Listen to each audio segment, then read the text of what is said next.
Lorsque les Ottomans triomphaient, le champ de bataille ne retombait pas dans le silence.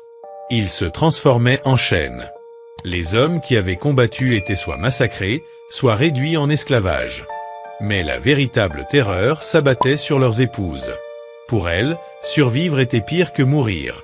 Elles n'étaient pas seulement prisonnières, elles étaient des marchandises.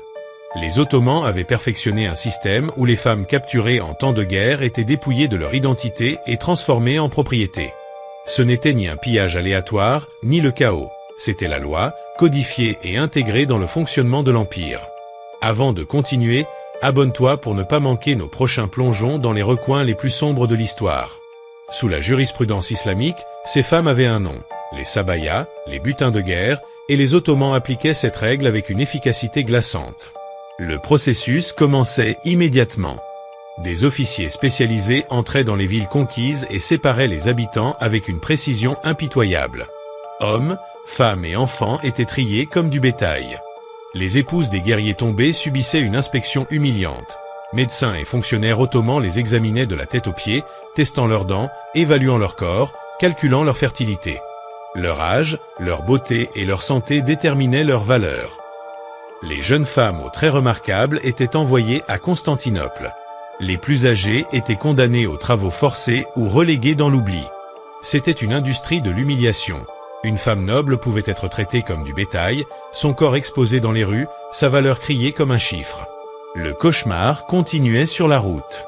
De longues colonnes de captives enchaînées marchaient pendant des semaines. Certaines s'effondraient de faim ou d'épuisement, laissées à mourir sur le bord du chemin. D'autres étaient entassées dans des chariots comme des sacs de grains. Arriver vivantes sur les marchés constituait déjà une forme de survie. Mais ce qui les attendait était pire encore. Les marchés d'esclaves ottomans n'étaient pas des repères clandestins. Ils étaient officiels, régulés et taxés par l'État. À Constantinople, à Bersa et à Nara, les femmes étaient alignées pour inspection sous le regard des acheteurs. Ces derniers pouvaient toucher, examiner, tester avant d'enchérir. Les compétences des femmes, couture, tissage, cuisine étaient exposées comme des outils sur un étal. Si elles ne plaisaient pas, elles étaient battues ou leur prix était baissé. La dignité n'existait plus, l'humiliation était l'objectif. Les femmes devaient sourire sous menace, obéir, faire semblant d'accepter leur sort. Derrière elles, des scribes consignaient tout, nom, origine, âge, valeur. Ces registres de misère peuplaient les archives ottomanes. Les captives les plus belles connaissaient le sort le plus cruel. Elles étaient dirigées vers les harems impériaux. Oubliez les mythes de soie, de luxe ou de romances interdites. Le harem était une cage dorée, une prison recouverte d'or. Dans le palais de Topkapı, des milliers de femmes venues de terres conquises étaient enfermées, luttant pour survivre sous l'œil des gardes. Langue, foi, même nom étaient arrachés. Une chrétienne hongroise ou grecque se réveillait un matin avec un nouveau nom, forcée de parler turc-ottoman et d'adopter des rites islamiques. Tout refus était puni par la famine, le fouet ou l'isolement dans des cellules obscures. Le harem n'était pas qu'une exploitation sexuelle, c'était une annihilation psychologique. Les femmes se disputaient des miettes d'influence, sachant que la faveur pouvait signifier protection et survie, tandis que le rejet menait aux abus ou à la mort. Beaucoup ne s'adaptaient jamais, certaines sombraient dans la folie, d'autres se donnaient la mort par désespoir. Pour les épouses d'hommes influents, la torture était encore plus cruelle. Si leur mari était commandant ou noble, elles étaient souvent forcées de servir les officiers qui avaient détruit leur famille. Leur humiliation était volontaire. Un message clair, si les femmes nobles de votre territoire peuvent être brisées, personne n'est à l'abri. La résistance se terminait toujours par l'humiliation. La cruauté était systématique. Les scribes impériaux notaient chaque détail, origine, compétence, beauté, prix. Pour l'Empire, ces femmes n'étaient que des chiffres dans un registre, preuve de pouvoir écrite dans la bureaucratie de la déshumanisation. Mais la machine ottomane ne s'est pas arrêtée à l'asservissement. Elle est allée plus loin. Les femmes captives sont devenues les productrices de la prochaine génération d'esclaves. Tout enfant né d'une mère asservie appartenait automatiquement au maître. Les mères étaient contraintes d'élever des enfants qu'elles ne pouvaient jamais réellement considérer comme les leurs, sachant que l'Empire pouvait les leur enlever à tout moment. L'utérus lui-même est devenu un outil d'exploitation. Lorsque cela ne suffisait pas, la religion fut transformée en arme. Les femmes chrétiennes captives étaient entraînées dans des conversions forcées, des cérémonies sans lien avec la foi mais entièrement tournées vers la domination.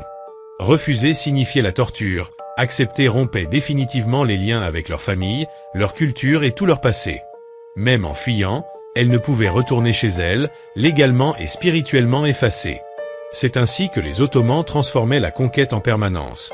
Le champ de bataille pouvait durer des semaines, mais le destin des femmes s'étendait sur des générations. Leurs corps devenaient des prolongements du pouvoir de l'Empire, leurs enfants naissaient enchaînés, leurs identités systématiquement effacées. Mais cela n'était qu'une moitié de l'histoire. La domination privée ne suffisait pas, l'humiliation publique était aussi un outil de contrôle, transformant la souffrance des femmes en avertissement gravé dans la mémoire de tous les peuples conquis. La conversion forcée ne visait pas à sauver des âmes, mais à les briser.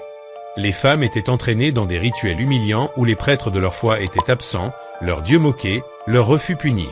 Refuser de prononcer la déclaration de foi islamique signifiait famine, coup ou isolement dans l'obscurité. Accepter enfonçait encore plus les chaînes. Une épouse chrétienne devenait, aux yeux de l'Empire, une esclave musulmane sans retour possible. Échapper à sa communauté ancienne était impossible, sa famille ne la reconnaîtrait pas, son église ne l'accepterait pas. La conversion était une seconde mort. Les Ottomans savaient que la destruction était la plus efficace lorsqu'elle était permanente. C'est pourquoi ils utilisaient les enfants comme armes. Les femmes asservies donnaient naissance à des fils et des filles qui n'étaient jamais vraiment les leurs. Un nouveau-né n'était pas considéré comme l'enfant de sa mère, mais comme propriété du maître. Les garçons pouvaient devenir serviteurs, soldats ou vendus dans le système des janissaires. Les filles étaient destinées à répéter le cycle de vente, d'humiliation et de confinement de leur mère.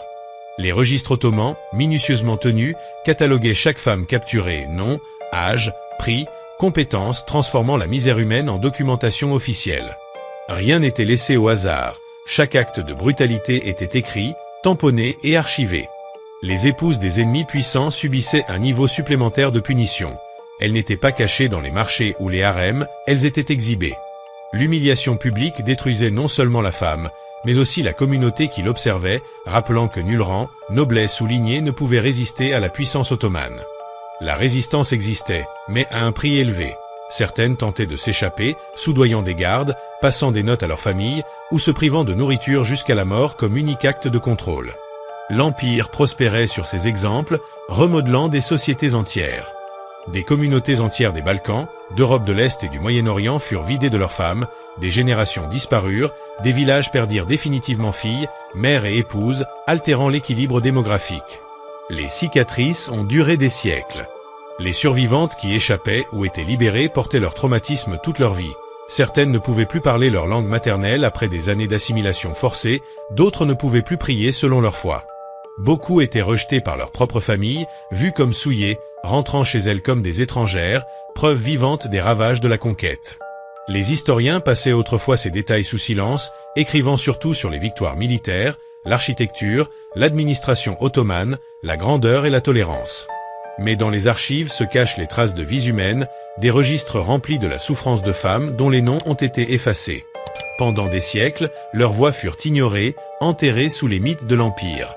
Ce n'est que récemment, grâce à l'étude approfondie des sources primaires, que l'ampleur réelle est devenue indéniable et l'efficacité du système en est la caractéristique la plus terrifiante. Ce n'était pas le chaos, mais un ordre, une machine structurée d'asservissement, génération après génération. Les femmes devenaient des unités de valeur, leur souffrance légitimée par la loi, leur exploitation sanctifiée par le rituel. Les Ottomans exportèrent cette cruauté, influençant d'autres États islamiques et établissant un modèle de servitude, de harem et de conversion forcée qui perdura des siècles après leur empire. Ce n'était pas juste de l'histoire, mais un exemple de comment un État peut dépouiller l'humanité tout en affichant le masque de la civilisation. Les canons détruisent des murs, la bureaucratie détruit des vies, l'une efface la pierre, l'autre l'identité. Dans ce système, aucune femme n'était en sécurité, même les nobles, même les épouses de commandants, même les enfants nés dans les murs du palais. La conquête ne s'arrêtait pas avec la victoire. Elle vivait dans les registres, dans les harems, dans les générations d'enfants esclaves qui ne connaîtraient jamais la liberté. Et il y avait autre chose, quelque chose qui rendait le système encore plus sombre. Les Ottomans ne prenaient pas seulement des corps, mais aussi des noms. Chaque femme capturée était renommée. Chaque registre effaçait son origine, la transformant en propriété ottomane sur papier. Et pourtant, le pire destin n'était pas toujours l'asservissement. Certaines femmes faisaient face à des châtiments si calculés, si sadiques, que même les archives de l'Empire peinaient à les décrire. Les femmes capturées par l'Empire ottoman n'étaient pas envoyées aux cuisines ou au marché, mais soumises à des humiliations conçues pour le spectacle. Lorsque des villes résistaient trop longtemps ou que des commandants défiaient le sultan, leurs épouses étaient ciblées, transformées en avertissements vivants. La punition commençait par l'exposition. Traînées dans les rues, enchaînées, battues, montrées aux communautés conquises. Leur humiliation n'était pas privée, elle était institutionnelle. Une épouse de commandant pouvait être dépouillée devant les soldats ayant massacré sa famille, son corps devenant un étendard de défaite, son supplice un exemple pour les survivants. Ensuite venait le marquage à chaud, brûlant des symboles sur la peau, non pour indiquer la possession, mais pour effacer la dignité. Certaines femmes étaient réduites à des tâches servant à ridiculiser leur statut passé. Des nobles nettoyaient les sols des casernes, les épouses de chefs militaires servaient le vin aux officiers qui avaient tué leur mari. La souffrance ne s'arrêtait pas là. Certaines étaient enfermées dans des cages de fer, pendues aux portes de la ville, laissées à mourir de faim sous les yeux de leur peuple.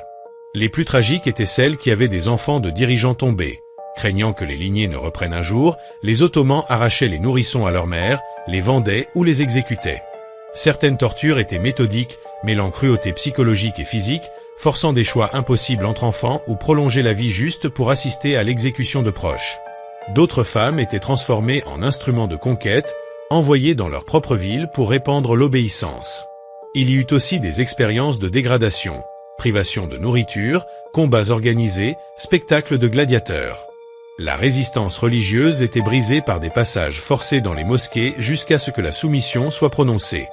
Certaines disparurent complètement, enfermées des années, sans contact avec le monde extérieur, ni vie ni mort, effacées du monde et de la mémoire de tous. Les survivantes vivaient hantées par des nuits.